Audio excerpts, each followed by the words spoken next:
beloved Boss Mike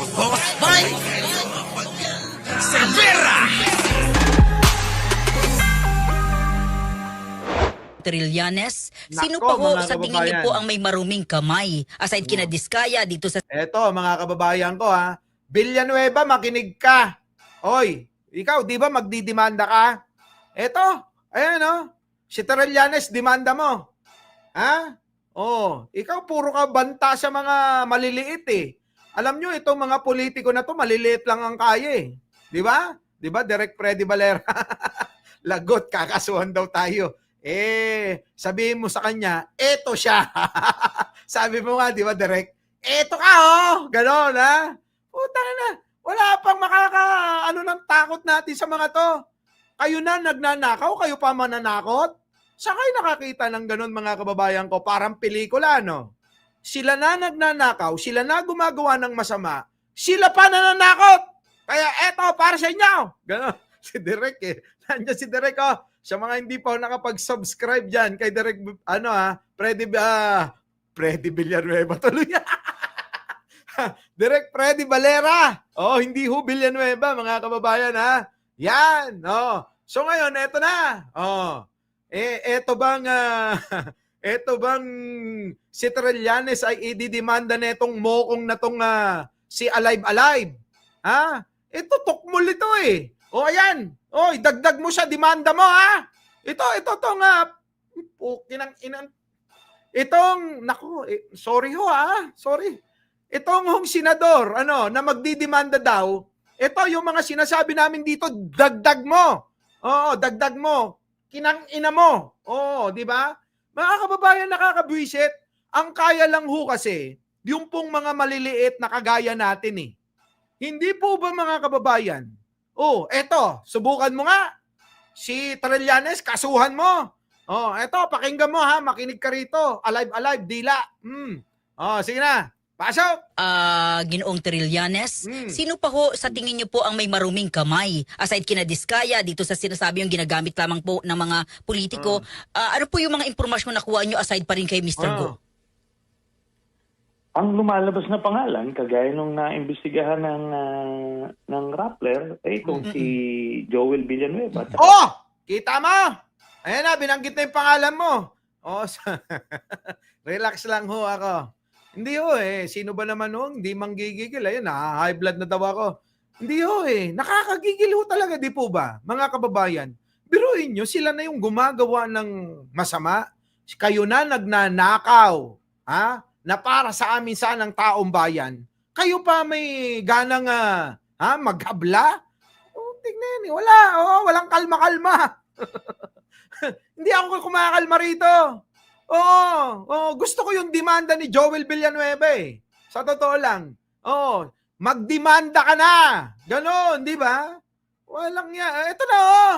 Oh, ano bang mali sa ginagawa namin? Binibigyan namin ng reaksyon yung mga balita na nasasagap namin. Di ba? Anong mali doon? Di ba? Eto, ano sabi? Oh, ulit. Na pangalan, kagaya nung naimbestigahan ng Rappler, ay itong si Joel Villanueva at si Chis Escudero. Nako, okay, tama, ikaw pa.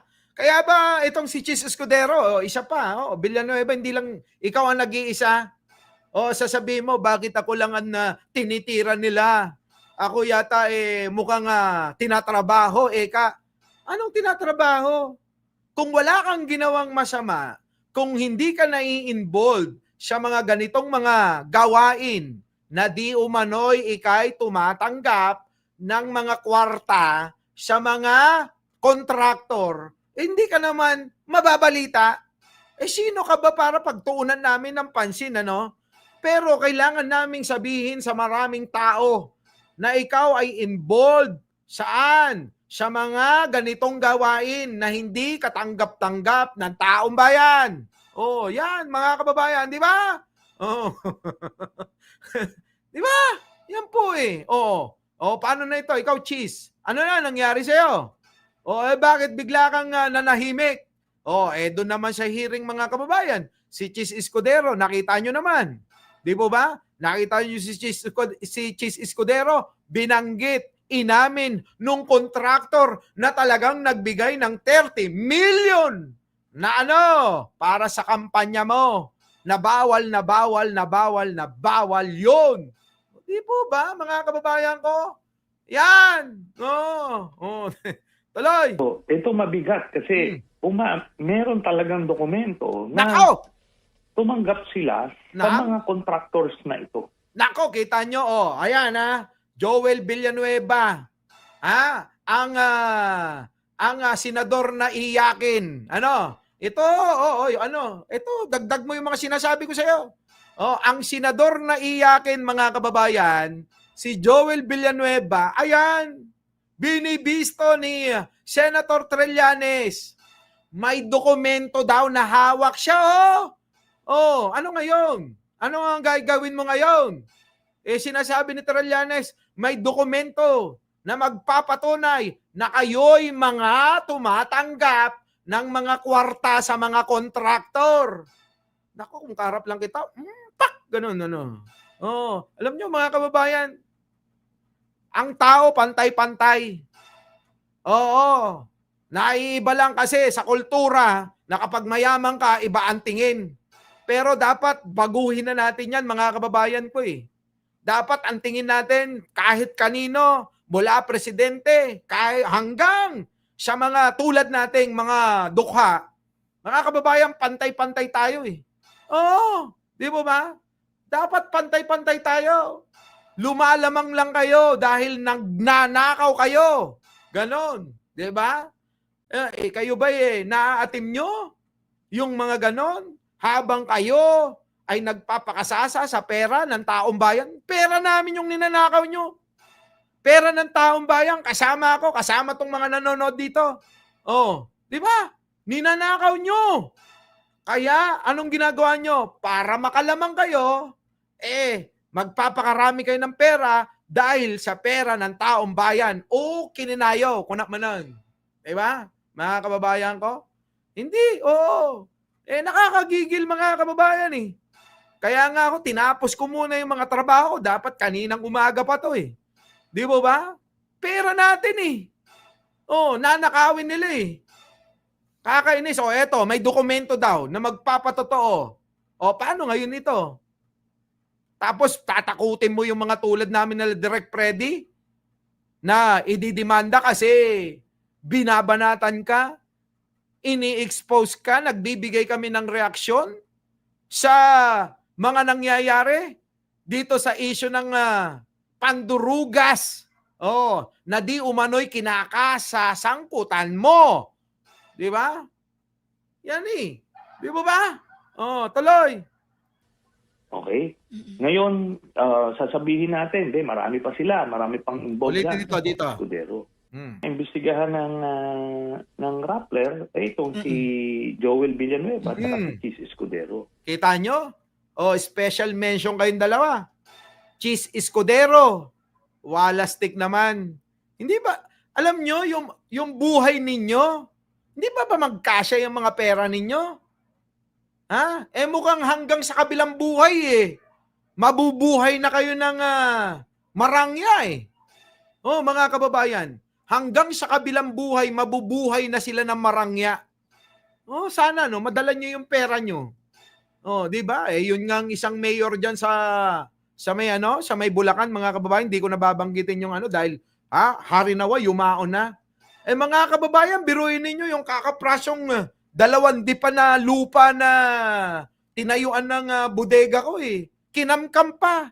Kahit pa mga kababayan eto't maliwanag na maliwanag sa dokumento. Mayor mga kababayan. Ako sige na lupa lang yan hinayaan ko na. Kaysa makipag-away ka pa, di po ba? Hinayaan ko nung araw, nung siguro mga bata-bata pa ako nun. At alam nyo naman ako, kukonti pa lang daw yung nagla-likes, nagre-reklamo na si Richard. Yan! Ngayon namatay na. Kita mo mga kababayan ko, nadala niya ba yon? Kita mo? Imbis na naiusod ko pa yung bodega, mga kababayan, wala na. Ganyan marami mga politikong gahaman dyan Baka akala kasi yung kultura sa Bulacan, kapag ka ikaw ay politiko, ikaw ang batas, ikaw ang makapangyarihan, lahat, oo, kaya mo na, kaya mong hawakan kaya mong gawin lahat, oo, ganun no? Ibang klase, mga kababayan ko. Itong mga politiko na to, oo, akala nila kapag naluklok sila sila na ang Diyos sa mga lugar nila. Wala stick. Oh, buti pa, buti pa. Buti pa tong kaibigan ko. Oo. Oh, eto mga kababayan ko. Kukwento ko lang Yan. Nakikita nyo naman yung itsura na yan. Ito yung talaga ba, sabi, ayan nasa screen. At Bukayo, 15. Alam nyo po ba yung tatay niya naging biktima rin ni Digong? Oh, ganyang kawalang iya si Digong. Sinira ang buhay ng pamilya niyan. Napakatino. Napakatino. Itong kaibigan natin to, napakatinong general ang tatay niyan. Pero putang ina to si Digong na, ewan ko ba? Oo, sinira ang mga buhay nito. Napakasaya ng mga buhay nito. Pero itong si Digong, alam nyo, sinira. Di ba, mga kababayan? Ginawan ng mga issue. Ayun, idinamay, nilink, kay Dilima. Ayan, kita nyo, napatunayan na ginawan lang sila ng eksena ng mga kung ano-anong mga, ng mga kaso. Oh, hanggang sa napawalang sala sila, mga kababayan. Oh, may babalik pa ba?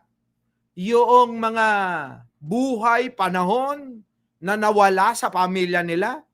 O, di ba? Kaya itong si Digong, kinang-inan to. Mamamatay din yan, mga kababayan. Maniwala kayo. Oo. At doon, magbubunyi tayo. Oo, di ba?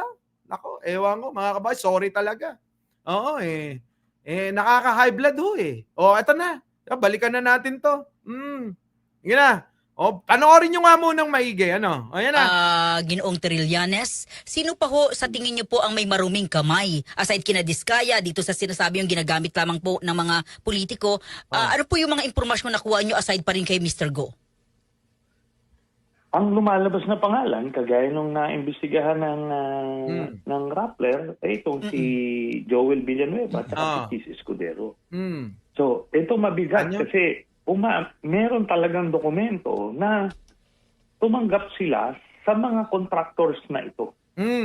Okay? Ngayon, sasabihin natin, marami pa sila, marami pang involved dyan. Opo. Tama. Pero ito meron ng dokumento.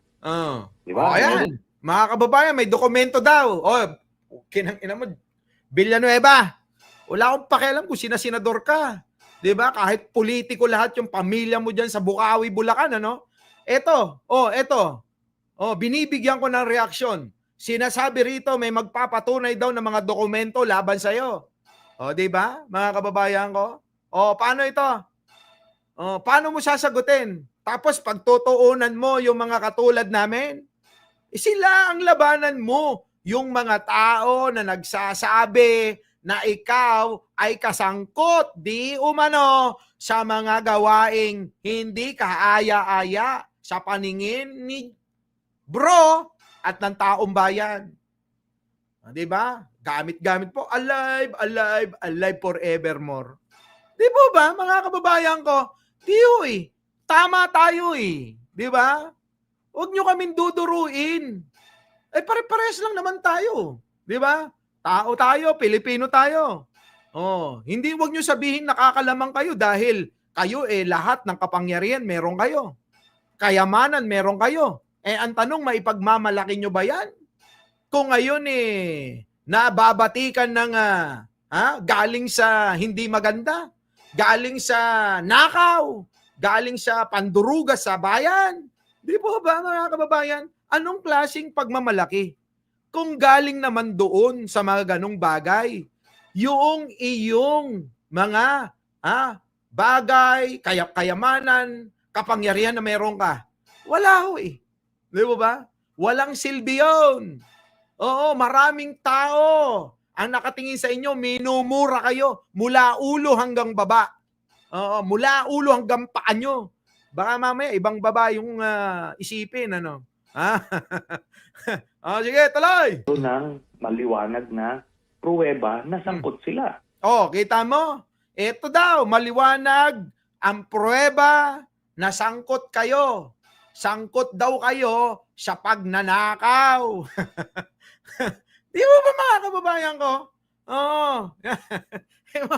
Matawa na lang ho kayo, mga kababayan. Ano? Oo, eto eh. Ayan ho yung balita eh. Oh, tuloy. So si Cheese, hindi pa lumalabas yung mga detalye nung mga ipinasok ni Cheese Escudero dun sa budget. Kaya kailangan natin makita yon. Kailangan talaga. Saan napunta? Balita natin bilyon-bilyon daw, di umano yung napunta rin kay Alive, ano? Oh, bakit ba Alive? Gumagano ho yun, no? Alive forevermore. Gumagano ho yun eh. Oo. Alam nyo, mga kababayan, talagang parang tumutugma sa kanila yung mga kanta natin, ano? Ginagamit nyo ang Diyos. Oo, di ba? Para masabi lang, mapagtakpan yung kademonyohan na ginagawa ninyo. Ayan, mga kababayan eh. Ganon eh. Di ba ba? Oo. Nagpapanggap, katulad ni Kibuloy, na maka-Diyos at talagang hindi, parang naman sabihin na, hindi ko magagawa yan. Dahil ako'y maka-Diyos, may takot ako sa Ama. O di po ba, mga kababayan? Ganyan na ganyan si Kibuloy, di ba? Oh. Our beloved Boss Mike Cervera.